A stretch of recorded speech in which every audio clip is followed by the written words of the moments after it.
Today in the Paddock, we roll out some information on tractor sales, talk taxes with the Extension Office, and see how our students are recovering from the time change. That's next in the Paddock.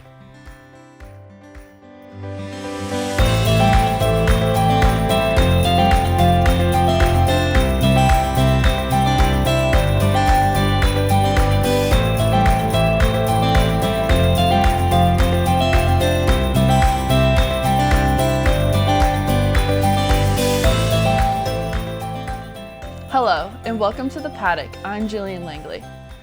Tractor sales in the U.S. dropped in February compared to last year. According to the Association of the Equipment Manufacturers, about 9,600 two-wheel drive tractors were sold, which is nearly 13% lower this time last year.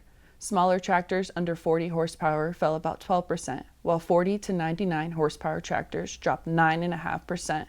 Tractors with 100 horsepower or more had the biggest decline, falling 26%. Four-wheel drive tractors were only type that increased, with sales rising 11% over last February. In total, just about 9,800 tractors were sold in February. RB Global announced plans to acquire Big Iron Auctions as consolidation continues in the equipment auction industry. The agreement also includes Big Iron Realty and Sullivan Auctioneers. These companies connect buyers and sellers of farm equipment, land, livestock, and other rural assets through online auctions. The deal is expected to close in the second half of 2026, pending approval. Until then, both companies will continue to operate independently.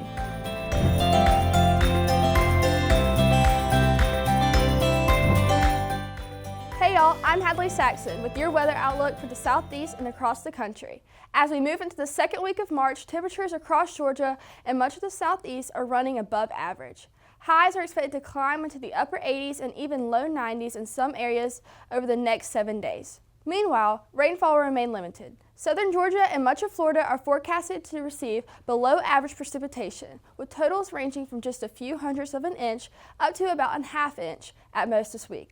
Soil moisture levels remain below normal, and drought conditions are expected to persist throughout the rest of the month. Looking at the national picture, much of the country is also experiencing above average temperatures, with drought conditions continue across large portions of the United States. Dry conditions from ongoing drought are also increasing fire danger across the state, with wildfires breaking out in multiple areas. That is your outlook for the week. Be sure that you join us here next week for the latest ag weather. In the Paddock, I'm Hadley Saxon. Spring is known for a few things: blooming flowers, baseball, and unfortunately tax season. That last one can be especially daunting for college students who may be completing their own taxes for the first time. Our Lois Backley introduces us to a local service that can lend a hand. As tax season gets underway, certain UGA Extension offices are offering free help to community members who need assistance filing their taxes. Through the Volunteer Income Tax Assistance or VITA program, trained volunteers help individuals and families prepare and file their tax returns at no cost. Georgianne Cook is the Family and Consumer Sciences Agent for Tift County. Site. So what that means is that you can come into the Tift County Extension Office with University of Georgia, and we will file your taxes for free as long as it is a basic return. Now, if you have a business and rental income or a farm, then that's a little bit more advanced. But if it's just a basic income tax return, then we will file your taxes for free here at the Tift County Extension Office. Officials say that these resources can be beneficial for college students, including those going to ABAC.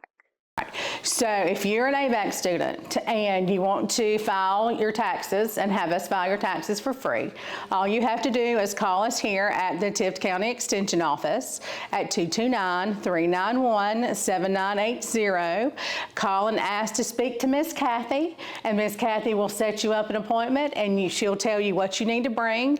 Make sure you bring all your forms. You need your at least your student ID or your driver's license and your Social Security card. You have to have those two things along with your forms, your tax forms that you need, and then you'll fill out a form, and then we'll set up an appointment for you to meet with someone at UGA to get your taxes filed.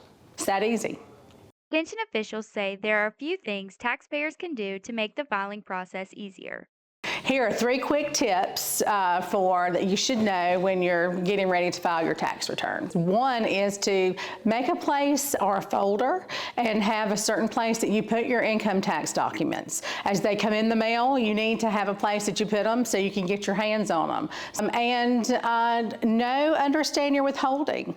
So if you're not withholding enough of money out of your income, then think about looking into that and withholding enough. So my third tip would be know about your earned income tax credits. Know about if you are wanting to itemize, and then be prepared to have that itemization done. But don't expect your tax preparer to do that. You need to have that prepared ahead of time. Extension staff encourage anyone who may need assistance to schedule an appointment before the tax deadline. Reporting for the Paddock, I'm Lois Backley. Students still being claimed on their parents' taxes will not file on their own, but independent earners need to be careful to meet both the federal and state filing deadlines. With your latest ag market news, I'm Samantha Shackelford. Hostilities in the Middle East are hitting farms in the pocketbook just as we approach spring planting. Fertilizer prices are surging this week due to supply chain concerns. Nearly half of the world's supply of urea and a third of the ammonium come from the Persian Gulf region. Both are major sources for nitrogen fertilizer. U.S. Gulf contracts for April urea closed up more than 2% on the day at $602.50. That is up $442.62 on February 27th. Similarly, crude oil prices are reacting to the conflict, which will likely drive up production costs for farmers in the way of increased fuel cost.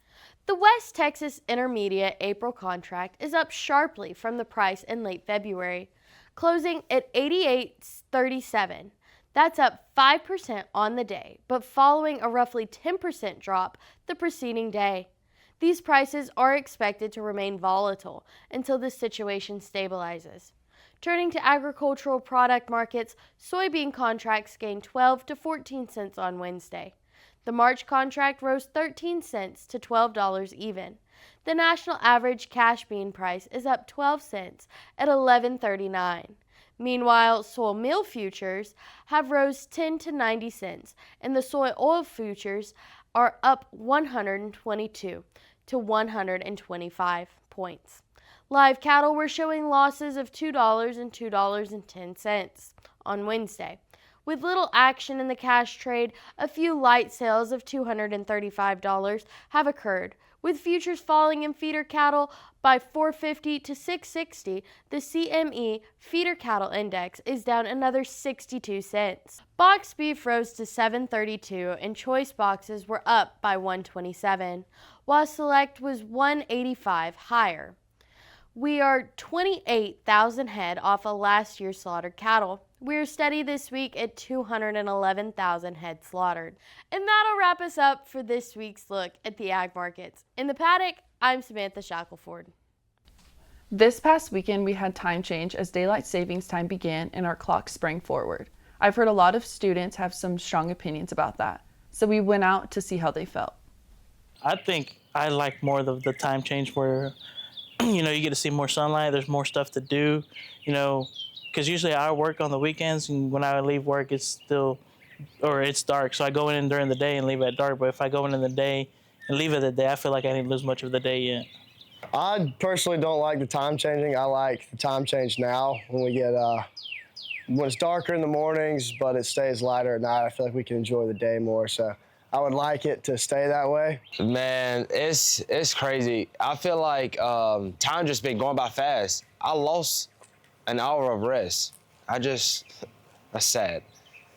I hate it because I like to sleep, and when I woke up and I realized that I'd only slept for 5 hours, I was kind of mad. It doesn't really bother me. I don't really care either way. I mean, you go to sleep and you have to wake up anyway, so. I don't like it because I already struggle enough to wake up as it is, so losing 1 hour does not help that. I like daylight savings because the sunlight lasts longer, so that way you can go on sunset drives and it's, you know, lighter outside and it doesn't get dark at 6 o'clock at night. So I really like it, and that means spring is coming. I think daylight savings is great because I wear glasses and I can't see at night. So when I get off from work, I still have time to run errands because it ain't too dark. You know, it takes an hour away from sleep. I think it's a terrible invention, creation. I think we should get rid of it, so. While neither Arizona or Hawaii observe daylight savings times and do not shift their clocks with the rest of the country, 19 other states have passed legislation to permanently adopt daylight savings time year-round. However, those laws won't take effect unless Congress amends the Uniform Time Act of 1966. That wraps us up for today. Join us back here next week for more Ag and ABAC news. From all of us here at the Paddock, I'm Jillian Langley, and have a great week. And G-Haul, y'all.